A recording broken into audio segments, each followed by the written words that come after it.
You are tuned to ARP on the Accelerated Radio Network. It's 12 noon, and it's time to have lunch. Lunch with the Finance Bunch. Lunch with the Finance Bunch. Lunch with the Finance Bunch. Bringing money talk you can understand. And now here's your host, Miss Charline. Good afternoon, everyone. This is Miss Charline, and welcome to Lunch with the Finance Bunch. Today we have in our audience, in our studio, we have Troy Seeley, and he's with College Debt Solutions. I have been anticipating this conversation for months now, and finally we were able to get him in the studio to talk about college debt. You know, this show is about wealth building, and so in wealth building we have to make the right decisions, and a lot of that has to do with our college debt. So I'd like to get a little bit into it today, and so first I'd like to thank you for coming and say hi, Troy. Hey. How you doing? Good. How are you doing? Thank you very much for having me on the show. I really appreciate it to really get an opportunity to share my knowledge about college debt. Well, I'm excited to have you here. And so if there's any, just interject anywhere you want. Right. We do have some questions to ask you, but of course you're the expert in this field. So we really do welcome your opinion on everything. Okay. Thank you. So let's get started. All right. So first of all, what made you decide to get into this field?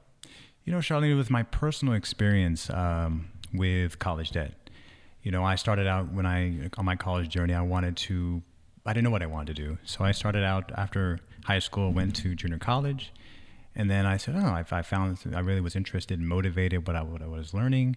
I discovered a major that I really enjoy, which was psychology. I went further with that, and then after I finished psychology, my bachelor's degree, I said, what can I really do with the degree that I have? And I realized with a bachelor's degree in psychology, although it's a very interesting field, it was really hard to make a good living off just the bachelor level of psychology. So I looked at exploring, what other options do I have? And I said, let me try graduate school and see if that's an option for me. I did decide to go to graduate school. You know, I said, if I go to graduate school, let me go as far as I can. Let me get the highest level degree I can, because I don't want to go back later. Right. So I decided to get my PhD in organizational psychology. Okay. And that is when. So you're Dr. Seeley. Yes, Dr. Seeley. Dr. Seeley. So it was a great experience. It was challenging. I enjoyed it. It was very interesting. And when I finished it, I was just so, all my family was so proud of me. I was so relieved. It was such a major achievement. In my family, I was the first one to go to college. So getting a PhD was a really big thing in my family. Right. But then, 6 months later, reality sets in. Oh, yeah. Got the bills. Bills. And I was shocked to find out, my debt was around $150,000. Oh, my goodness. $150,000. So I was like, whoa, what do I do? I didn't have a job yet. That's stunning. Yeah. To just get out of school, you're out 6 months, and that first 6 months out, you're so relieved to be out of school that, you may be looking for a job, and you may be fortunate enough to find one, but some aren't even really looking for a job yet because they're so overwhelmed, with just getting out of school and wanting to have a little bit of freedom, a chance maybe to travel a little bit or just sleep in without having a paper due or a test or a thesis or whatever. And so you just kind of the first 6 months, you're coming out of the fog, really. Exactly. It was so grueling. I tried to put it all behind me, just forget and just, relax. Right. And I said, okay, now where do I want to work? What do I want to do? How do I want to apply the knowledge that I acquired? Right. And, I was able to find a job 3 months afterwards, but the salary didn't even remotely come close to be able to pay that and have a lifestyle that would, that I wanted, that I worked hard for. Right. So, I did what most people do. I deferred it. I did forbearance. Right. And I deferred it and did forbearance again and deferred it. I did it several times until my 100. Like a lot of students do. You just don't understand what that means. That's right. In the long run and what the impact is. You're like, all I got is relief. Right. I'm happy I got relief. So I at the end, I ended up now owing about $175,000 instead of the $150,000. So they tagged on more. So I just compounded my problems. So that was really, just like I started to think of, okay, now am I regretting going to school? Why did I start questioning? Why did I go this far? Did I need to acquire all this education for the career I want to get into? So you really start doubting and questioning yourself, all the different decisions you made based off of this debt. And it shouldn't be that way. It really shouldn't be that way, because we're also raised to believe that, and we see that getting a higher education is not only something that you want to do for your own personal growth, but it's necessary so that you can be competitive, especially in today's world. Right. To have a bachelor's degree, it used to be, if you had a bachelor's degree, that was a great accomplishment. Now, a bachelor's degree is almost seen like a high school diploma. You have to keep going, get more and more education. The demand for higher education is just amazing. And then to compound that with the cost of education just makes it all the more challenging. It does. And that really is what drove me to college debt, develop college debt solution.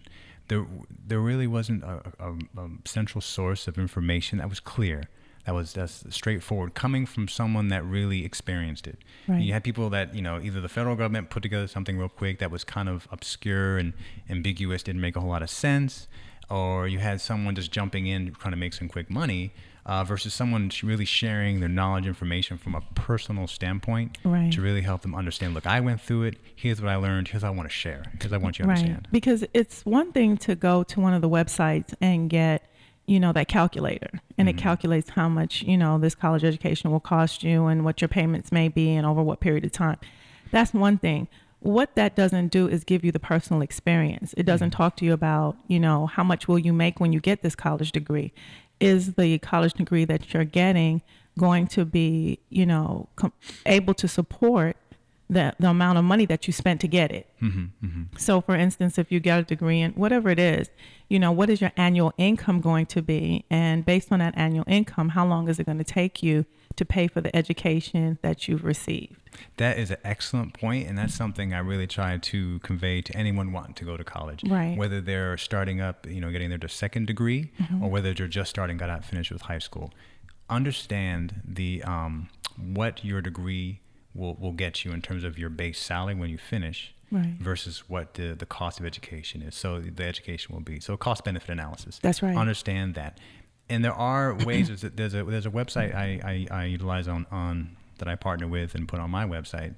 It's called payscale.com, and it allows you to plug in, your degree and, your education and your major, and it gives you actually across the board what the pay would be. Yeah, the low, median, and high. Exactly, what it would be. And then that gives you an idea of, is it worth it for me to really get this degree? Right. There's a rule of thumb, it's that your total college debt should not exceed your annual salary for that first year. That's right. And that is a really good rule of thumb to think about. That's right. So really what kids really need to do, or if you're getting your secondary degree, is really sit down and understand, is this going to be, how valuable will this be going forward?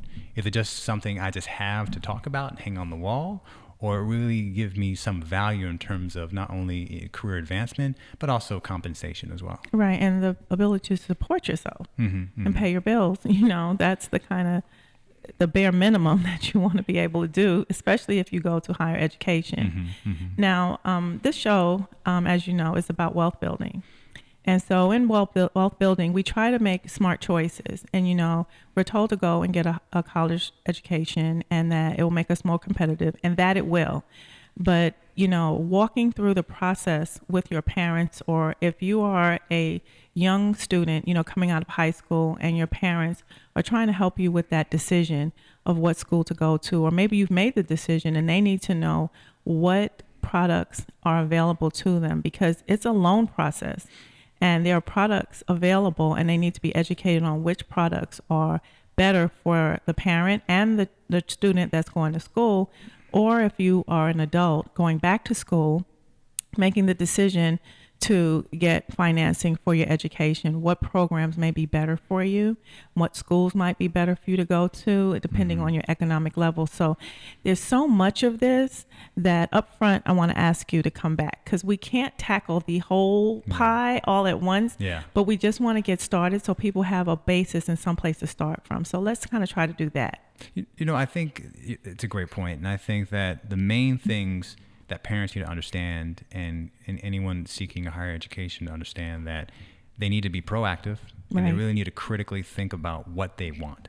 So you can, back when I went to school, a lot of my friends and and schoolmates just kind of just, oh, what do you want to do? I don't know. I'm just going to figure it out along the way. Yes. Or I'm just going to, and then they sign these loan documents, not understanding the ramifications of what that means. Right. Because college debt does not go away. No. Credit card debt, medical debt, house, anything else you can get rid of via bankruptcy. That's right. There is a federal law that says that they are all protected, and unless you die, that doesn't go away. That's right. That's right. You have to pay your student debt. Mm-hmm. I'm going to say that again. You have to pay your student Mm-hmm. debt. There's no getting around it, past it. Unless you die, you have to pay it. Yep. And it accumulates. It's not going to become less in most cases. It will continue to go up because, like you said, you started with $150,000 worth of debt. And when you took another look, you were $175,000 in debt, and you hadn't gone back to school. Mm-hmm. Mm-hmm. It was an interest. Right. So a high school student coming out of high school, or let's say they're in the 12th grade, mm-hmm. and, now they're seriously looking at schools. It's September of the 12th grade, and, they're taking the tests and looking at schools and filling out applications. At that point, what would you say a parent should do? I think they should really have a dialogue with their kids and really understand. It's like, what do you want to do? And they may come back and say, well, I don't know, Mom, Dad, I don't know what I want to do. And then you come back and ask the question, what are your strengths? What do you feel passionate about? What do you love? Mm-hmm. And really try to explore and leverage that, because sometimes kids don't really look inward introspectively and really try to understand what they're good at. Or they try to satisfy their parents' hopes and dreams for them, which is go become a doctor, go become an attorney, go become an accountant, right? Right. And they're really living out their parents' dream versus their own, and sometimes that might cause them to stumble too. Exactly, and I think parents got to be aware of that. Don't project your goals that you wanted for yourself onto your kids, right? Because you can't force them into a box. If they don't like it, eventually they just won't do it. Right. They may quit. So I think really having that conversation up front, talking about what they're good at, what their strengths at, what they're passionate about, and really try to drive them in a direction to really help and support them. You can't force them. You got to support them and say, okay, well, let's try this. If you're not ready for school, here's a big key thing. If you're not ready for school, don't go. But you know what? Okay, that's a key point, because we are pressured into thinking that right out of high school, you have to get into college. Like right out of high school, the A student goes straight into college, and, they get out of high school in May or June. College starts in August or September, and they head straight into that university, and they stay there until they complete their degree, and they get out and they get a good job, or they go to get their master's degree and they get out and they get a good job. Yeah. That's what we're taught to believe to be true. And if you don't go to college right out of high school, you're failing. You're starting off wrong. And that's why we're in $1 trillion worth of debt today. Yeah. Because a lot of people follow that blueprint and don't do it without thinking. Right. It's really now a thought process. It's really a thought process. Think through the steps that you make. You got to project and say, if I do this kind of scenario, if I do this, what will that mean for me? Right. In 4 years from now? That's hard for kids to do. That's why parents need to be able to support them. Let's look ahead a few years. What does that mean? What kind of lifestyle do you want to have? Right. So for me, if my child didn't want to go to college, I'd say, you know what? Travel. I taught English abroad for 6 months in Brazil. I loved it. Mm-hmm. I would say, Peace Corps, AmeriCorps, or do something in your neighborhood to really help out. Do something to keeps you around different types of people that really broaden your horizon, and ask a lot of questions. Be inquisitive and be interested in what people are doing. Ask them why they're doing what they're doing, what changed their direction in life. That really helps. That versus getting a job at McDonald's, getting a job at Starbucks, and saying, "No, that's my life," because that will get you stuck, and you'll never go back to school.